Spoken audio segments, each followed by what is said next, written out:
Olá, gente, tudo bem com vocês? Na aula de hoje, nós vamos dar continuidade ao conteúdo de gases da atmosfera e placas da litosfera. Então, essa é a parte 2 de conteúdo. Na parte 1, na primeira aula, a gente falou um pouquinho sobre os gases da atmosfera, sobre essa mistura gasosa formada por gás carbônico, gás hidrogênio, nitrogênio em maior quantidade.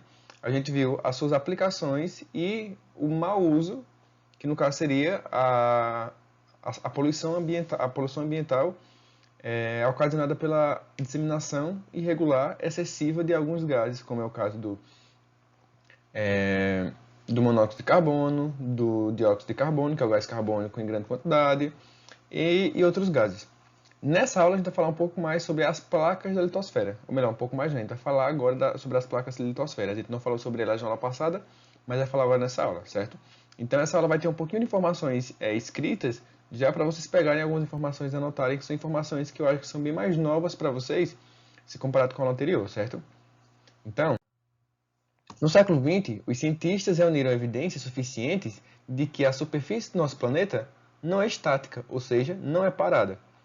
As evidências indicam que os continentes são partes de placas materiais, ou melhor, placas de material rochoso que se movem muito lentamente sobre uma camada mais interna, ou seja, as placas que são chamadas de placas litosféricas, elas se movem lentamente sobre uma outra camada, que é inclusive daqui a pouco a gente vai comentar sobre as camadas que formam a Terra.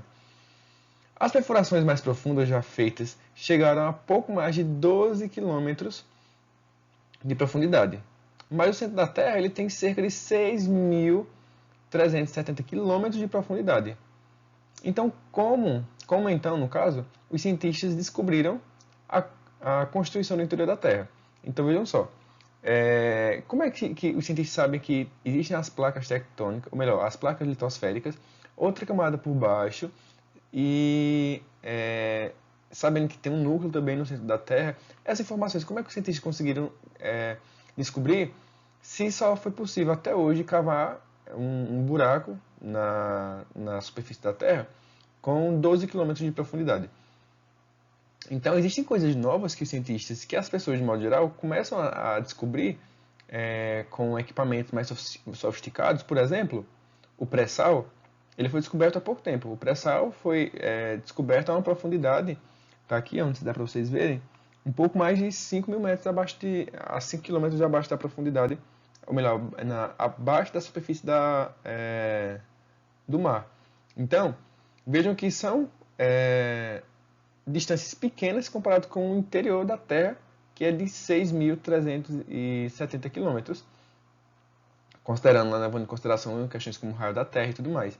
Então, como é que os cientistas descobriram de que é feito o centro da Terra? Como é que a composição do centro da Terra? Então, para investigar o interior da Terra, recorre-se, entre outros métodos, ao estudo da propagação das ondas sísmicas. Comparando aos dados que os cientistas já sabem sobre a propagação dessas ondas, foi possível elaborar um modelo, que é uma concepção do interior do planeta. Então, as propagações sísmicas, aquelas propagações que a gente normalmente conhece, que acontecem nos terremotos, por exemplo, elas tornam possível que os cientistas eles pressuponham, eles suponham como é a forma do interior da Terra.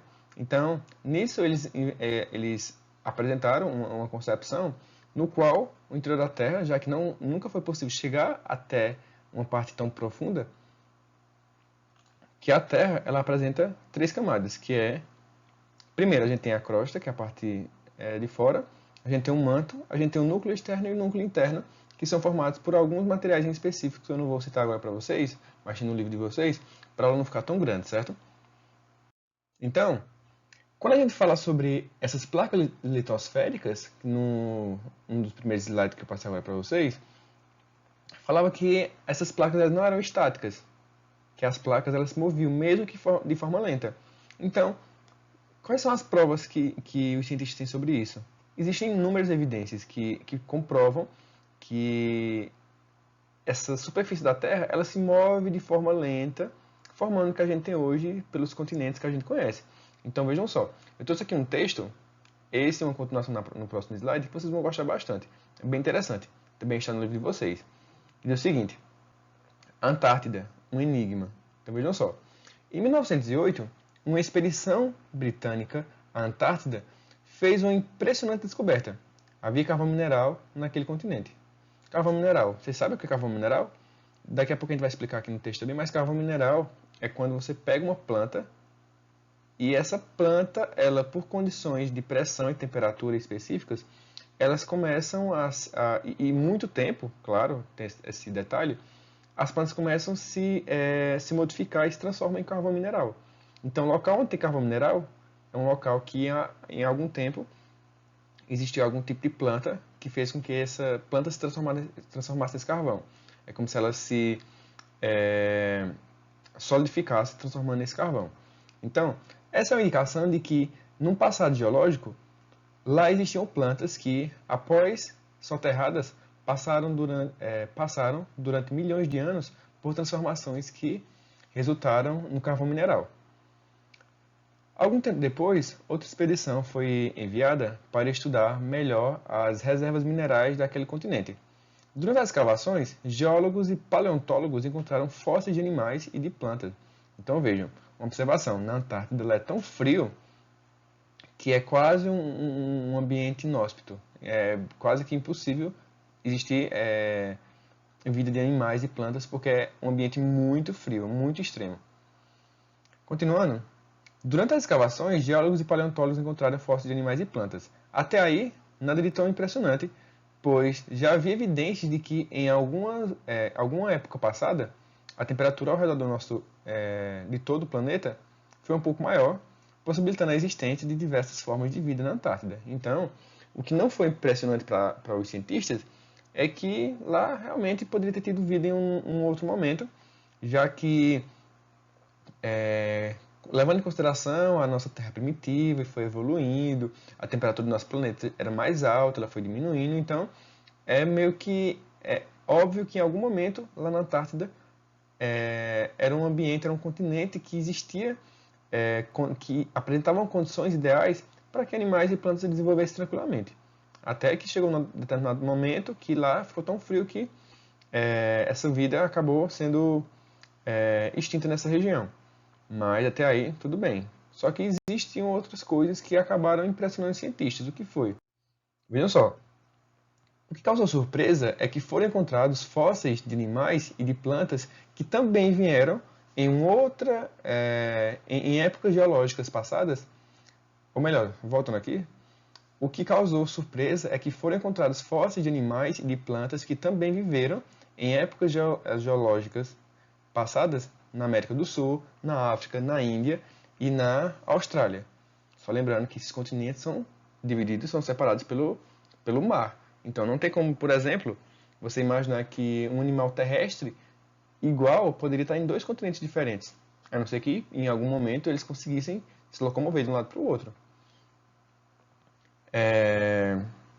Então, contudo, a Antártida está a aproximadamente 990 quilômetros da América do Sul, a 4.000 quilômetros da África e também a distâncias consideráveis da Índia e da Austrália. Como esses seres vivos teriam migrado de um continente a outro? Durante algum tempo, o enigma referente a esses fósseis parecia que era uma coisa impossível de se acontecer, certo? Então, se vocês verem aqui, aqui eu tenho, por exemplo, a América do Sul, aqui eu tenho a África, aqui eu tenho a Austrália. Aqui é um mapa colocando esses continentes um pertinho do outro, mas eles estão bem distantes um do outro. Então, por exemplo, esse animal aqui, ó, que ele é terrestre, foi encontrado fósseis deles nesses locais que são continentes diferentes atualmente. Então, ó, aqui na América do Sul, na África, dois animais terrestres que não teriam como eles nadarem por quilômetros de distância. Aqui, ó, por exemplo, esse indivíduo aqui, esse animal, ele foi encontrado em vários continentes diferentes. Então, esses fósseis apresentavam alguma evidência, apresentavam alguma informação sobre o possível passado dos nossos continentes. Então, isso levou a questão relacionada à deriva dos continentes, ou seja, os continentes, com o passar do tempo, de forma lenta, eles começaram a se separar, formando o que a gente conhece hoje como os nossos continentes. Então, a gente tinha antes uma Pangeia, que eram todos esse aglomerado de terra juntos, e com essa movimentação das placas litosféricas, ó, aqui a gente tem milhões de anos atrás, 200 milhões de anos atrás, 150 milhões de anos atrás, e com o passar do tempo eles foram separando até a forma como é hoje.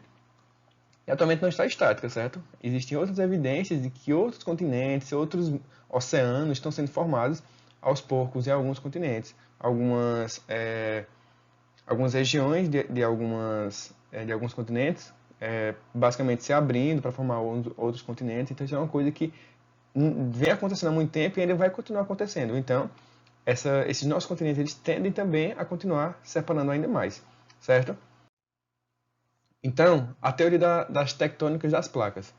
Segundo ela, a superfície da Terra é constituída por placas litosféricas que se movem muito lentamente sobre camadas que existem embaixo delas. Isso foi o que eu apresentei a vocês num dos primeiros slides. Então, essas placas, elas são um total de 52 placas, sendo 14 principais e 38 menores. Então, essas placas, olha, elas são divididas, aqui na imagem não está tão bom de conseguir definir, mas elas são divididas por essas linhas, então, ó, cada uma dessas linhas aqui, vejam que isso aqui é o oceano, certo? Ó, aqui a gente tem, deixa eu ver aqui, América do Sul, um continente, ó, outro continente. E aqui, ó, por exemplo, entre essa parte azul e essa parte vermelha, a gente tem placas diferentes, mas aqui, ó, a gente tem o oceano, certo? Então tem placas tanto na parte a gente consegue identificar as placas tanto pela parte superficial como na parte que abrange todo o nosso oceano. Então, são um total de 52 placas, 14 sendo as principais, certo? Então, essas placas litosféricas, elas tanto conseguem se afastar umas das outras, como conseguem meio que se chocar umas com as outras, e isso causam fenômenos que são bastante conhecidos por a gente. Então, por exemplo, como que nascem as cordilheiras? Cordilheiras são montanhas enormes. Por exemplo, a gente tem as Cordilheiras dos Andes, que é aqui no nosso continente. Então vejam só, no encontro de duas placas litosféricas que se movimentam em sentidos opostos, isso é, uma de encontro à outra, ou seja, sentidos opostos, uma vem para cá, a outra vem para cá. Quando elas meio que se chocam, acontece um fenômeno. Então, pode ocorrer de uma delas mover-se para debaixo da que vem em sentido contrário.